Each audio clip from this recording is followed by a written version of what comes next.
کون شہر مکہ میں صبح صبح آیا ہے جس کے نور الحمدللہ رب العالمین والصلاة والسلام على سید الانبیاء والمرسلین وعلى آلہ واصحابہ اجمعین اما بعد فأعوذ باللہ من الشیطان الرجیم بسم اللہ الرحمن الرحیم والذین جاہدوا فینا لنہدینہم سبلنا وإن اللہ لمع المحسنین صدق اللہ العظیم۔ محترم و مکرم حضرات سامعین کرام و مشفق و مربی اساتذہ کرام اور گلشن نبوی کے گلوں، سب سے پہلے میں اللہ تبارک و تعالیٰ کا شکر ادا کرتا ہوں کہ اللہ تبارک و تعالیٰ نے مجھے آپ حضرات کے سامنے کچھ لب کشائی کرنے کا موقع عنایت فرمایا۔ محترم سامعین، اعمال افکار کے تابع ہیں، افعال خواطر کا نتیجہ ہے۔ انسان پہلے سوچتا ہے پھر کرتا ہے۔ اولاً کسی چیز کا دل میں خیال پیدا ہوتا ہے، اس کے بعد حرکت و عمل وجود میں آتے ہیں۔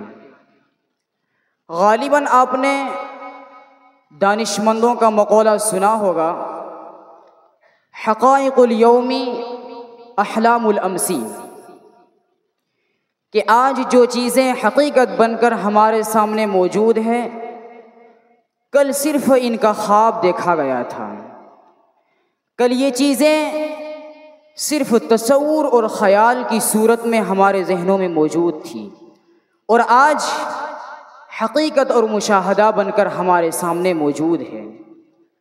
اگر آپ اسی قضیے کا عکس مستوی بنائیں اور یہ کہیں احلام الیومی حقائق الامسی، کہ جن چیزوں کا آج خواب دیکھا جائے گا کل وہی چیزیں حقیقت بن کر ہمارے سامنے آئے گی، تو آپ کا یہ قول 100% منطقی ہوگا، اس میں کوئی بھی چیز منطقیت اور معقولیت کے خلاف نہیں ہوگی۔ پہلے عظیم کارناموں کا خیال پیدا ہونا ہے، اس کے بعد عظیم کارنامے انجام دیے جاتے ہیں۔ سامعین باتمکین، اگر آپ میرے مدعا کو سمجھے تو یاد رکھیے کہ نئی دنیا نئی فکروں سے جنم لیتی ہے۔ ہم ایک عرصے دراز سے ہاتھ پر ہاتھ دھرے بیٹھے ہیں، ہم ایک طویل مدت سے اپنی قسمت کو رو رہے ہیں، معاف کیجیے گا تیلی کے بیل کی طرح اسی ایک چکر میں پھر رہے ہیں اور یہ سمجھ رہے ہیں کہ ہم سارا جہاں طے کر چکے، لیکن جب آنکھیں کھلی تو معلوم ہوا جہاں سے چلے تھے ابھی تک وہی ہیں۔ شکست رنگ شباب و ہنوز رعنائی، درا دریاں زادی ہنوز آ جائیں کہ شباب کا رنگ اتر چکا ہے پھر بھی رعنائی کا خیال باقی ہے۔ جس کنویں میں پیدا ہوئے تھے ابھی تک اسی کنویں کی مینڈک بنے ہوئے ہیں۔ خدا را اپنی نگاہیں اٹھائیے، آگے پیچھے دائیں بائیں ایک وسیع میدان ہے، قدم بڑھائیے اس میدان کی سیر کیجیے، مگر جن قدموں کی دوڑ گز و گز میں محدود رہ چکی ہے ان سے اس وسیع میدان میں کس طرح کام لیا جائے؟ بیکار اور نکمی گردش میں ہاتھ پاؤں چور ہو گئے ہیں، طاقت رفتار جواب دے چکی ہے، نہ طلب صادق ہے نہ قلب راسخ، نہ عزم ہے نہ استقلال ہے، نہ صدق ہے نہ اخلاص ہے، نہ یہ خبر کہ کہاں جاتے ہیں، نہ یہ معلوم کہ کیوں جاتے ہیں، نہیں معلوم منزل کس طرف کی سمت جاتے ہیں، نہیں معلوم منزل کس طرف کی سمت جاتے ہیں، پڑا ہے غافلہ میں شور غل ہم بھی مچاتے ہیں۔ محترم سامعین، یہاں سب سے زیادہ جس چیز کی ضرورت ہے اسی چیز کا یہاں سب سے زیادہ قحط ہے، جس چیز کی یہاں کثرت درکار ہے وہی چیزیں یہاں نایاب ہے۔ عزت و عظمت کے لیے سب سے پہلے اور سب سے زیادہ ضرورت ہے ولولوں کی، امنگوں کی، ہمتوں میں بلندیاں ہو، حوصلوں میں جوش و خروش ہو، طبیعتوں میں جولانیاں ہو، عزائم میں رفعتیں ہو، ارادوں میں استواری ہو، عقیدہ سے وفاداری ہو۔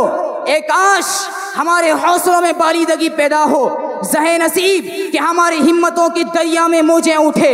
اے خدا ہمیں وہ دن دکھائے کہ ہمارے نوجوان عالی ہمتی کا پرجوش استقبال کرے۔ اے عزم جواں وہ دن کتنا اچھا دن ہوگا جس دن تو ہماری محفل میں پورے تم تراق سے آئے گا اور ہمیں اپنی بازیابی کا یقین دلائے گا، جس دن ہمارے نوجوان تجھے لبیک کہیں گے، جو فرزندان ملت کی زبانوں سے تیری یاد میں یہ نعرے بلند ہوں گے۔ وادی نجد میں وہ شور سلاسل نہ رہا، وادی نجد میں وہ شور سلاسل نہ رہا، قیس دیوانہ نظارہ محمل نہ رہا، حوصلے وہ نہ رہے، ہم نہ رہے، دل نہ رہا، گھر یہ اجڑا ہے کہ تو رونق محفل نہ رہا۔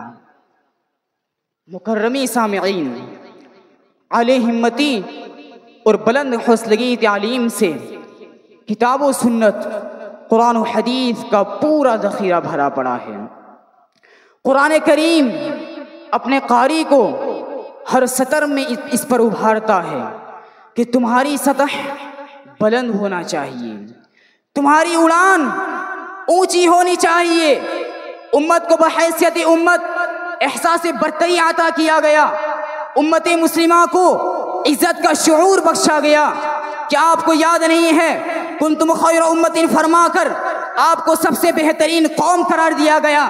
کون ہے جس کی نظر اس آیت کریمہ پر سے نہیں گزری؟ هو اجتباکم وما جعل علیکم فی الدین من حرج، کہ اللہ تبارک و تعالیٰ نے تمہارا انتخاب کیا ہے اور دین کے معاملے میں تمہارے اوپر کوئی تنگی نہیں رکھی۔ کیا آپ نے نہیں پڑھا وَكَذَلِكَ جَعَلْنَاكُمْ أُمَّةً وَسَطًا لِتَكُونُوا شُهَدَاءَ عَلَى النَّاسِ، کہ اللہ تبارک و تعالیٰ نے جس طرح ہم نے تمہارا قبلہ سب سے بہتر بنایا، اسی طرح ہم نے تم کو سب سے بہترین قوم بنایا۔ مگر یا للعجب، جو قوم سب سے بہتر ہو، جس قوم کا پیدا کرنے والے نے انتخاب کیا ہو، وہ قوم بلندگاہی سے محروم ہے، وہ قوم پس خیالی کا شکار ہے۔ ایسی برگزیدہ جماعت کو ذلت راس آ گئی ہے، اس کو اپنی عزت کی بازیابی کا خیال تک نہیں آتا۔ افسوس صد افسوس، آج ہمیں اپنے پیارے نبی صلی اللہ علیہ وسلم کا ارشاد یاد نہیں ہے، ان اللہ یحب معالی الامور اشرافها ویکرہ صفصافها، کہ اللہ تبارک و تعالی بلند امور کو پسند کرتا ہے اور پست چیزوں کو ناپسند کرتا ہے۔ محدثین تحریر فرماتے ہیں کہ انسان عقل و شعور کی بدولت فرشتوں جیسا ہے اور شہوت رانی اور پستی اخلاق کی وجہ سے جانوروں جیسا ہے۔ تو جس نے اپنی ہمت اور توجہ بلند اخلاق کی جانب موڑ دی، وہ اللہ کا محبوب ہے، وہ فرشتوں کے صف میں کھڑا ہونے کے لائق ہے۔ اور جس نے رذیل اور پست اخلاق کی جانب اپنا رخ کیا، وہ کتے کی طرح کٹ کھڑا، یا خنزیر کی طرح ہوسناک، یا اونٹ جیسا کینہ پرور، یا لومڑی جیسا مکار، یا ان سب کا مجموعہ یعنی وہ شیطان ہے۔ آپ تو غور تو فرمائیے، جس امت کو یہ حکم دیا جائے کہ اس دنیا میں اپنی دھاک بٹھاؤ، اپنا رعب و دبدبہ قائم رکھو، وَأَعِدُّوا لَهُم مَا اسْتَطَعْتُم مِّن قُوَّةٍ وَمِن رِّبَاطِ الْخَيْلِ تُرْهِبُونَ بِهِ عَدُوَّ اللَّهِ وَعَدُوَّكُمْ، اس امت کے لیے اس کا حاکم حقیقی یہ پسند کرے گا کہ وہ دب کر رہے، وہ ذلت اور گمنامی کی زندگی گزارے؟ میرے دوستو، صحابہ کرام میں زندہ دلی اور اولو العزمی کوٹ کوٹ کر بھری ہوئی تھی۔ صحابہ کرام کی زندگیوں کے اوراق کو پلٹ کر تو دیکھو۔ محترم سامعین، اولو العزم انسان ہمیشہ تازہ دم رہتا ہے، نہ اسے راستے کی تکان ہوتی ہے اور نہ ساتھیوں کی چھوٹ جانے کی پرواہ، نہ رکاوٹوں کا اندیشہ اور نہ دوری منزل سے۔ حکیم مشرق شیر اسلام سید جمال الدین افغانی نے بڑی کڑہن کے ساتھ کہا تھا، اور حقیقت یہ ہے کہ انہوں نے دکھتی ہوئی رگ پر انگلی رکھ دی تھی۔ ان کا یہ مقولہ ان کی عالی دماغی اور بالغ نظری کا ثبوت ہے۔ وہ بڑے درد کے ساتھ کہا کرتے تھے، ان المسلمین قد نامت خواترهم وفطرت عزائمهم وبقی فیہم شیء واحد وهو شہواتهم، اس میں کوئی شک نہیں کہ مسلمانوں کے عزائم سو گئے، ان کی اولو العزمی سرد پڑ گئی، ہاں ان میں صرف ایک چیز باقی ہے اور وہ ہے ان کی خواہشات۔ میرے دوستو، بات دراز سے دراز تر ہوتی جا رہی ہے، مجھے جو کہنا تھا کہہ چکا۔ اب آئیے گوشے گمنامی سے باہر نکلیں، اپنے اندر خود اعتمادی پیدا کریں اور نئے ولولوں کے ساتھ یہ دو پیمان کریں کہ امیروں کی دولت، غریبوں کی ہمت، امیروں کی دولت، غریبوں کی ہمت، ادیبوں کی انشا، حکیموں کی حکمت، فصیحوں کے خطبے، شجاعوں کی جرأت، فصیحوں کے خطبے، شجاعوں کی جرأت، سپاہیوں کے ہتھیار، شاہوں کی طاقت، دلوں کی امیدیں، امنگوں کی خوشیاں، سبھی اہل ایمان پر کر دیں قرباں۔ وما علینا الا البلاغ۔ ماشاء اللہ، بارک